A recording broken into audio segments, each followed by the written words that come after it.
Hey everybody, Kimberly here, and I am bringing you 2 expansions, and one of the expansions for Tenpenny Parks has 2 in the box that are holiday themed, and they are all innovations, winter lights, spooky nights, all packed with amazing mechanics that just ramp up the fun and complexity and goodness that Tenpenny Parks already offers players. I have had this on my channel already. It is a clever worker placement and kind of like resource generating game. It is so cool. It's really clever. You've got very few actions on your turn, and you essentially have 5 rounds to ramp up the thrill, the awe, and the joy of all these wonderful amusement park attractions for rides and for really, really cool like events. And even you've got the little stands for snacks and for money, essentially your swag.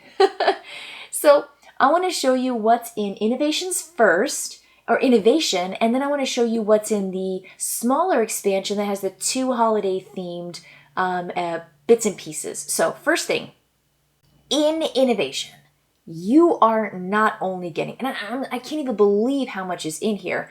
So the first thing is you've got 4 new boards. Now this is actually the coolest thing. So I really like this. You have 4 boards in the game, and then you get 4 new boards. And of course the boards, just like before, will flip over and you will have essentially a choice of what you want to do. So I played exclusively this last time whenever I got the innovation, before I played with Winter Lights and Spooky Nights, and I just wanted to pick from the new ones because I've played with the other boards, I've played with the base boards, and I really, really wanted to try these. Some of them are going to have this explanation at the bottom, so let me show you this guy here. For example, you've got your symbols for your excitement and for money, but here you've got this guy, and it says at the bottom, this property board provides VP equal to the VP of the attraction that covers the icon. So when you cover up this icon, you're going to have VP for the attraction itself as your victory point token, plus you get a red progress on your joy when you place it, and the same thing goes here for this one up there. And of course, these are going to be your trees, which block placing down any kind of attraction until you clear it by going to this space on the board. So these are really, really cool.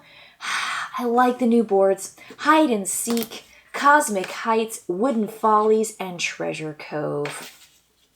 Dynamite, dynamite, dynamite. So that's the first thing.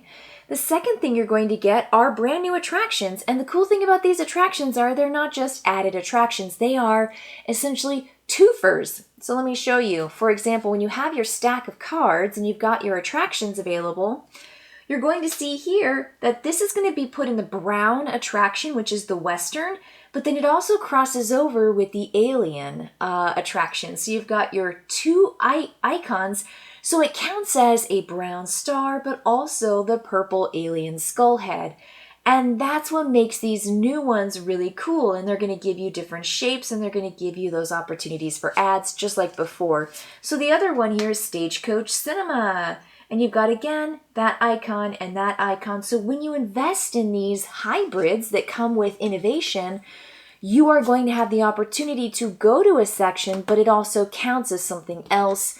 And I've got these all on the top right here. So 5D Odyssey is that space icon and your little gift box. Saucerland is aliens and monsters or dragons. And the same thing over here. And these each come with their own shape whenever you essentially invest in this prehistoric stage, for example. You're going to get that shape symbol down there, and you're going to put it into your player board. And it is really, really dynamite. So let me see here if there's, oh yes, and the other thing too is it's going to offer you money. That's the new thing about these cards as well. The old cards don't necessarily do that, give you money income, the way that everything else in the previous version just gives you all of these emotions. But these guys are going to give you the opportunity to earn money, which is really, really cool. So again, it's got the 2 icons. It's the hybrid card right there, and then Jurassic Flume you've got right there.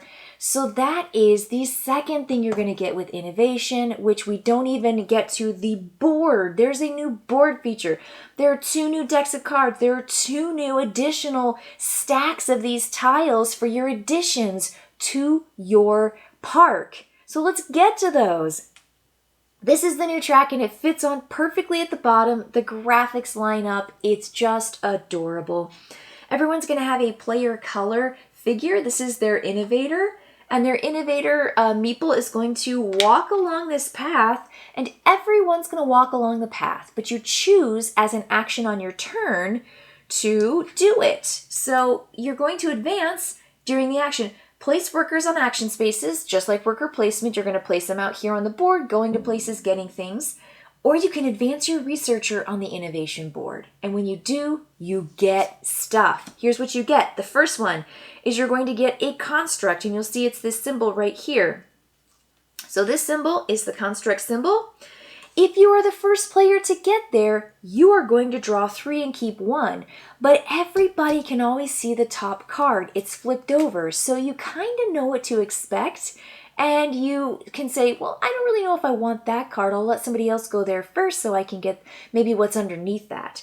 But if you go third or fourth, you just draw the top card, whatever that card is, but you know it's visible. So I go 1, 2, 3, and then I take a look at these cards, and then I will essentially decide which of these 3 I want. So these are the cards. They are going to give you really, really cool opportunities to score. Draw 2 gold cards from those returned to the game box. Return any one and score gold cards. You get 1 more gold card. Here you get 10 points if at least one of your emotion discs is on the final space at the end of the game, which is this track over here. And this one says score each attraction built on a tree space again at game end. These could be really, really big. So you pick the one you want, and then you're going to put the others at the bottom of the deck, flip over that top card, and now, oh, there's a new one available. So you've moved your figure forward, you've done that thing. You can't do that until you essentially get to the next round. So you can only do 1 every round. So every round of 1. So this is round 1, 2, 3, 4, and 5. So that's why it's paced out that way. But getting to these spaces first and early is really important.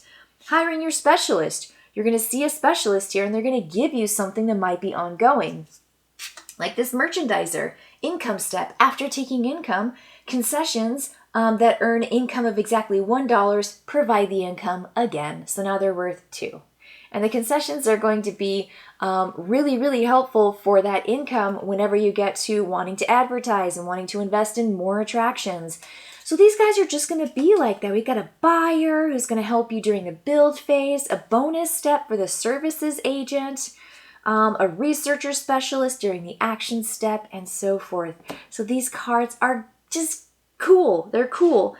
They're a landmark. Everyone's going to have one special landmark. So these are going to be in a stack you see right here, and you're going to draw 3 and keep 1. I wanted you to see as many as possible, but you're going to have them like all stacked up like this, and you're going to say, okay, I draw these 3 because I'm the first one to get there, and now I've got the moon crater, the ancient forest, the monuments, and these guys are going to give you special things that tell you what your rule is, and then you flip it over, and all it does is explain it, which is so helpful. So yeah, to place an attraction or concession that covers a space on this expansion board, you have to pay an additional 1. So there's no blocking because it's a beach. There are 2 of those wild symbols, but you got to pay extra money to do it. Moon crater, very cool. Volcano, Wild West, Great Lake. These are just really cool. So now you get a free one, but there's a restriction. So the regular ones you go and buy to take an expansion tile cost $3. These are free, but they're kind of weird. But you get it for free in round 3. In round 4, you get to increase your emotions based on who gets there first, second, third. You get more the first you get there, the faster you get there, and you get fewer emotions the later you get there. And then the last space on this innovation track for your innovator is build the top face-up attraction card from any stack at no cost. I look out here and I say, oh my gosh, this one over here is $6. Jurassic Flume. I'm going to buy it and I'm going to take it and put it into my board wherever it fits, as long as it fits. And it's a hybrid. It's going to give me 2 lightning bolt emotions, 1 awe star emotion, and it's going to give me a chance for ads. Oh my gosh, right? It's so, so cool. So that's the track. These are the brand new cards. These are the brand new expansion tiles. And that essentially is everything that is in innovation. It makes the game better, which I already thought the game was pretty fantastic. I don't want to play without innovation, and so it is fully incorporated into my game. And when I teach this game, when I play this game, it is going to have innovation as part of it. So let's move on to Spooky Nights and Winter Lights. Now, these two expansions I'm going to play during the holiday time. So we have Spooky Nights, and then we've got our Winter Lights. So this is coming back out again in December for me to play with this because, oh my gosh, is it the most charming thing. So much like our innovator below, we have another additional board that fits in perfectly right here at the top. Boom. And all of our cards are going to go back on that space. Look how perfectly it fits together. And normally you would have this kind of long ways in your table, not tall ways right here. But this is going to be your board, and you've got these adorable little Christmas lights. Look at these little guys, right? These little twinkle lights. Brilliant. We're going to put them up here. And we've got these adorable trees. Got all the little Christmas trees right here. Very, very cute. I mean, absolutely the cutest thing I've ever seen. And you've got your little spookies. So let me tell you what you get with these particular expansions. Okay, so this is the cheer board. You're going to see that everyone's marker wants to move along the way. There's 1, 2, 3, 4, 5, 6, 7, 8, 9, 10, 11, 12. And those are going to give you bonuses along the way. You're going to see little tickets or little tags with bonuses. So how do you actually move your light on the new cheer board? Well, you've got new cards that have joined the collection. So we've got these guys right here. 1, 2, 3, 4, 5, 6. One for each of the different types of attractions. So you've got Santa's Workshop, North Pole Plunge, Glacial Toboggan Run, Moon Bounce, Arctic Express Raid, and Sleigh Ride.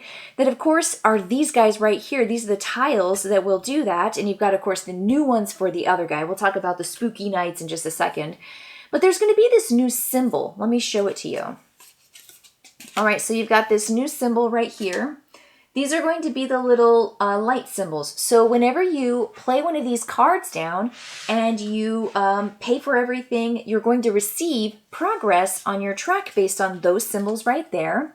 But you're also going to receive progress on this based on where you've put your Christmas trees. Now, at the very beginning of the game, players will replace 2 of their trees with Christmas trees. And Christmas trees can never be cut down. They stay up. And the reason they stay up is because you want to put attractions next to them. And when you put attractions next to them, you are going to move up on the track. And every time you get a new expansion board, you have the possibility or the chance to replace one of those trees with the Christmas tree, as long as there are trees in the supply. And that's going to be how you make progress on the new cheer board with brand new tree features that become permanent, but they're also there for display, which totally and thematically makes sense. And of course, you've got the new cards that are shuffled into the deck, which have that cheer symbol on the side. Fantastic new mini expansion. And then, of course, you've got the brand new cards and the brand new features for these Spooky Nights. Much like with the Winter Lights, you've got a little ghosty symbol here. This is going to be the symbol for you to grab one of these haunted ghosts. And you are going to take it. So if your card you build has one on it or more, you're going to take the number of ghosts it says and place it in your player area. And during the advertisement phase, you are going to essentially be able to place it on 1 ghost per haunted per space, essentially. So the Forbidden Mansion can only have 1 ghost, Ancient Fossil Dig, Pirate Ghost Ship, Ghoulish Grimoires, UFO Invasion, and Miner's Curse. So you're going to send a ghost to like scare people at that particular attraction, and it will give you what's underneath it. So little ghosties have a picture of something underneath it. It's going to say knock down a tree or gain one of the specialty symbols, gain a victory point, gain $1, any of those emotions. So all of these little ghosts have something. So you want to stand them up on their bottoms so they're standing upright. And when you take one from the supply, you're going to look at it and you're going to assign it later so that whenever you advertise, that gives you a bonus advertisement. And you get it every single time you advertise, which is once per round. So it could be a really, really big benefit. And again, thematically, it makes sense. You're scaring, you're scaring people with these ghosties. You're sending them out. And again, there's just all those ghosts in the supply. And you also have these concessions. So you're just going to have those shuffled up. You're going to be dealing to the supply for your concessions. And you're going to supplement those concessions, of course, with the ones from the main game. But these concessions have little ghosties on them, right? So that's going to be another way for you to get that ghost symbol, is not just on the cards, but also on the brand new concessions. So the game is using all the existing features and mechanics and cards to then incorporate a really, really thoughtful mini expansion for Halloween, a mini expansion for Christmas, and the Big Daddy expansion for innovation, which again is dynamite. Honestly, I have very little to complain about. I love the innovation expansion content. It is great. Like I said, I'm never going to not play without it. It's just so good. I think it's dynamite. And I love these. You can actually play with both of the Spooky Nights and your Winter Lights at the same time if you want to do that. So every time you incorporate the mini expansion in, just make sure you're taking out one set of cards, one from each different deck, so that you're always having the same number of cards that you put into the deck. And you'll be doing the same thing for your innovation to make sure the decks are always balanced. And then when you play, because there are some that are removed, every game you play is going to be just a little bit different with the tiles, with the cards, with the content, especially with those face down little booths, little concessions that you get with the Spooky Nights. I mean, wow, what a great follow-up. Again, Tenpenny Parks is a solid game, and now with innovation and the 2 other expansions, it's just going to keep coming out. It's going to keep hitting my table, and we're just going to keep on playing it. It's a game that I love, that my gaming group loves, and I'm just going to keep on enjoying all the new content that these expansions are offering players. All right, folks, I'll see you later. Bye.